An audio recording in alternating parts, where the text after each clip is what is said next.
Nous sommes des êtres émotionnels, nous sommes des êtres qui dégageons de l'énergie, d'accord? Le dessin intuitif, en fait, va capter cette énergie-là.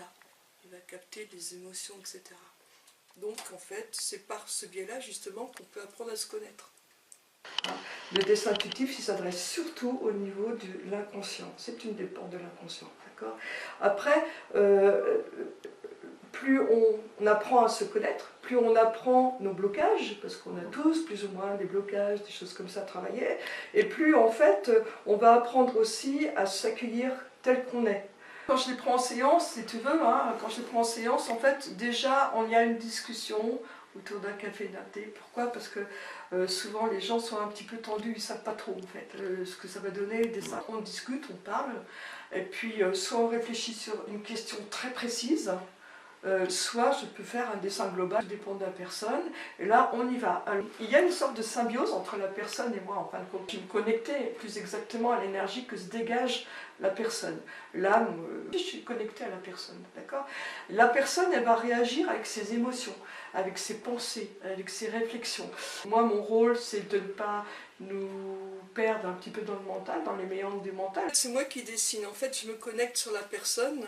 Alors, en fait, ça peut être, quand je dis la personne, ça peut être un animal, un végétal, un lieu de vie aussi. Je vais me connecter à toi, à ce que tu es. Et là, je vais avoir des informations. Des informations qui vont passer par mon corps, essentiellement. Et bien entendu, par la main qui peint, hein, puisque mon canal, en fait, c'est ma main. La nature est bien faite, c'est-à-dire que en fait, on prend conscience petit à petit, quand on est prêt. En fait. Et le dessin intuitif, il est là pour finalement mettre une pichenette à ça. Moi, j'ai remarqué ça, c'est que les gens, en fin de compte, savaient déjà la plupart des choses que je dis dans les dessins. Ils le savaient déjà, mais ils avaient besoin finalement que ce soit matérialisé par un dessin. Souvent les gens me disent « Ah, tu vas voir des horreurs sur moi et tout, et je me marre doucement, quoi. Parce qu'ils sont souvent surpris, en fait. Parce qu'en général, je commence toujours mes dessins par quelque chose de très lumineux.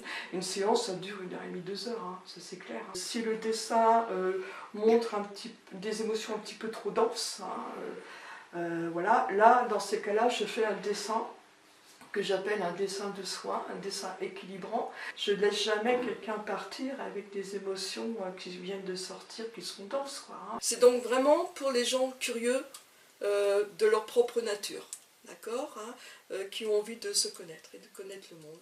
Mais c'est aussi pour les gens qui sont sur un chemin en conscience, leur propre chemin en conscience, également, pour les gens qui ont envie de travailler sur eux-mêmes. Une fois que je me connecte à la personne, en fait, ça va durer le temps du dessin et le temps, bien entendu, de l'accompagnement, jusqu'à qu'il s'en aille, en fin de compte. Hein. Parfois, je fais des dessins à distance. Évidemment, il n'y a pas le dialogue escompté pendant que je fais le dessin. Hein, mais une fois qu'ils ont reçu le dessin par la poste, là, ils m'appellent et là, on va en parler, on va en discuter. Et là, parfois, il y a des éveils de conscience qui se font. Alors évidemment, là, dans ces cas-là, je fais un petit topo, hein, pour dire mon ressenti. Je le dis bien dans mon topo, c'est mon ressenti, c'est ma vision, et c'est pas forcément la vôtre. Et bien sûr, on peut en discuter après au téléphone. Donc ça, c'est... voilà, quand je fais les dessins à distance, c'est comme ça que je procède.